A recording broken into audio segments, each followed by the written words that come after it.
Okay, moving on. We've made all the columns, we've made all the lift walls to their proper heights, and we've made all the retaining walls also to the plinth level. And now it's time to do the foundations.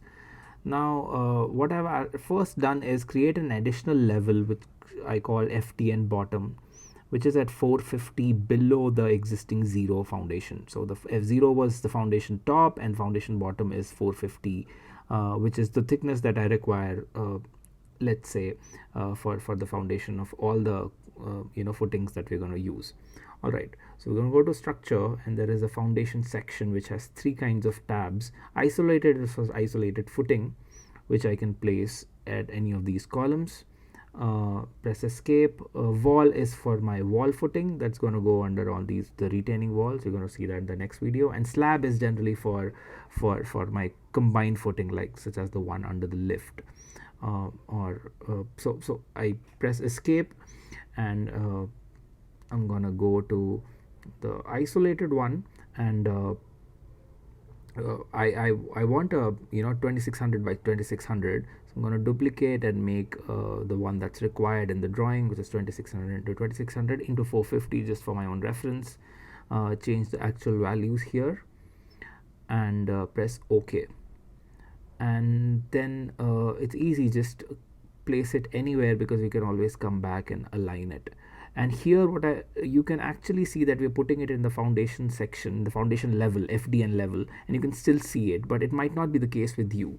All right, the footing is still visible in this view, it might not be. Okay, so what you need to play is, if that's not the case, you can just go to the underlay section and just toggle around with these top and bottom layers of what you see in a plan. So that's how it probably is going to be, and once I start doing this, you're going to get this message, most probably going to get this message. So just don't worry, just go to the underlay section on the left side in the plan view, and just toggle with what you see at the bottom, which is the range base, and that's your FDN bottom. And now you can roughly see, you can't still select them in the FDN, but in FDN bottom you can.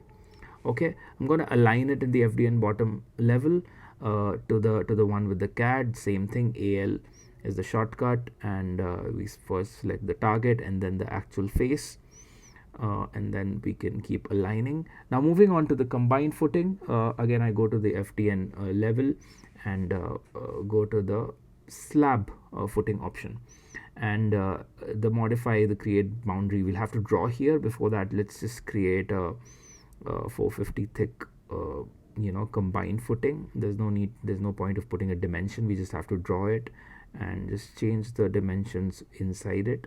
So it's 450, and now we need to draw it, so we can use the line or any of these and make sure the chain is on.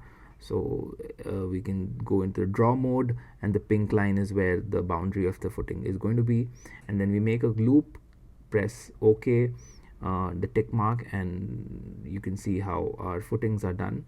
And that's about it. We have our isolated footings, and we have our combined footings.